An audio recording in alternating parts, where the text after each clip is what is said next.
Hi hello friends, welcome to my channel. இன்றைக்கி என்ன பார்க்க போகிறோம்னா நம்ம தோட்டத்தில் செங்கீரை இருக்குங்க. அங்கங்கே முளைச்சிருக்கு. இப்போ நம்ம இதை பறித்து எடுத்துக்கலாங்க.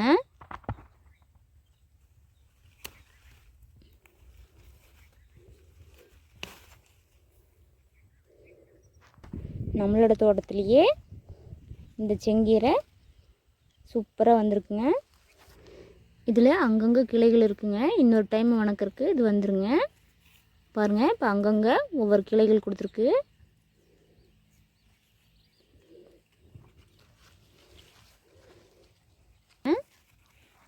அடுத்த செடியை பறிச்சாச்சுங்க. இப்போ இந்த செடியில் பார்த்தீங்கன்னா மேலே இருக்கிற தலையெல்லாம் முதிர்ந்து போச்சுங்க. புழு விழுந்து ஓட்டையாயிடுச்சு. நம்ம அடியில் இருக்கிற தண்டில் இருக்கிற இலைகளெல்லாம் பறிச்சுக்கலாங்க.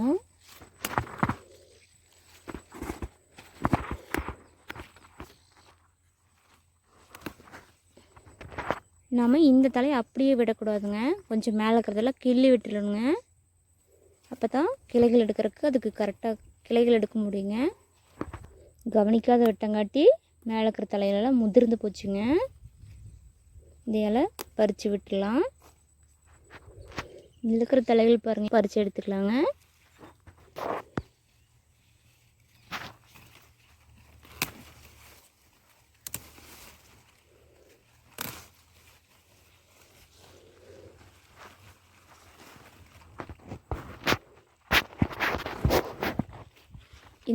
இந்த பூவை நம்ம அப்படியே விட்டுட்டோம்னா நம்ம இதிலேருந்து விதைகள் எடுத்துக்கலாங்க.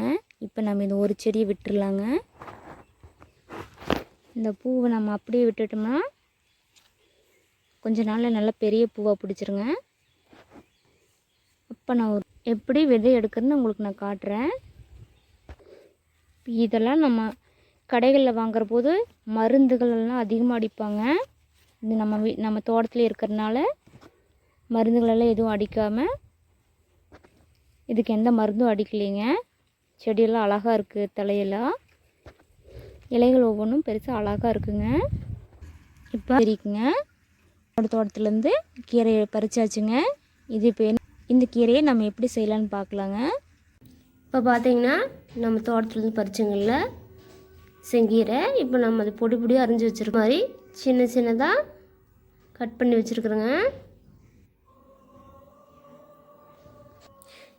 இப்போ இது மாதிரி அகலமான பாத்திரம் எடுத்துகிட்டு இப்படி ஒரு அகலமான பாத்திரம் எடுத்துங்க. 2 நடை நல்லா தண்ணி வச்சு நல்லா வாஷ் பண்ணி எடுத்துக்கலாங்க. இப்போ பார்த்தீங்கன்னா நான் இப்போ ஒரு கடாய் வச்சுட்டேங்க. அதில் எண்ணெய் ஊற்றிக்கலாங்க. எண்ணெய் நல்லா காஞ்சிருச்சுங்க. இப்போ கடுகுள்ளே போட்டுக்கலாம்.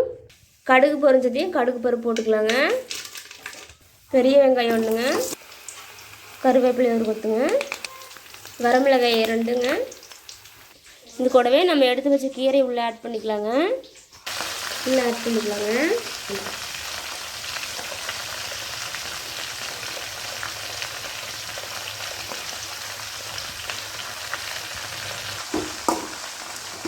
இது நல்லா மிக்ஸ் பண்ணி கொடுத்துக்கலாங்க. நல்லா மீடியம் ஃப்ளேமில் வச்சு வதக்கி விட்டுக்கலாங்க. தேவையான உப்புங்க. இப்போ பாருங்கள், அதுவே தண்ணி விட்டு வருதுங்க. அழகாக நல்லா பிங்க் கலரில் அதுவே தண்ணி விட்டு இப்போ கொஞ்சம் தண்ணி சேர்த்திக்கலாங்க. கொஞ்சமாக சேர்த்துனா போதுங்க. அதுவே தண்ணி விட்டு வந்துடுங்க. ஒரு நிமிஷம் தட்டு வச்சு மூடி வச்சிடலாங்க. இந்த மூடி ஓப்பன் பண்ணி இடையில கிளறி கொடுக்குறோங்க. எந்த கீரையை பொறுத்தளவுமே தண்ணி நம்ம கொஞ்சம் கம்மியாக வச்சுக்கலாங்க. அதுவே தண்ணி விட்டு வந்துடும். இப்போ தண்ணியெல்லாம் சுண்டிங்க. நம்மளோட பொரியல் சூப்பராக ரெடி ஆகிடுச்சுங்க. இப்போ இது கூட நான் தேங்காய் துருவல் எடுத்து வச்சுருக்குறேங்க. அதையும் இது கூட ஆட் பண்ணிக்கலாம். இப்போ தேங்காய் துருளி உள்ளே ஆட் பண்ணி வச்சுங்க. நல்லா மிக்ஸ் பண்ணி கொடுத்துக்கலாங்க. இதில் எந்த ஒரு பொடியும் இது கூட சேர்த்து கீரை சூப்பராக ரெடி ஆகிடுச்சுங்க. இந்த வீடியோ உங்களுக்கு பிடிச்சா லைக் பண்ணுங்கள், ஷேர் பண்ணுங்கள். மறக்காமல் நம்மளோட சேனலை சப்ஸ்கிரைப் பண்ணிக்கங்க. தேங்க்யூ ஃபார் வாட்சிங்.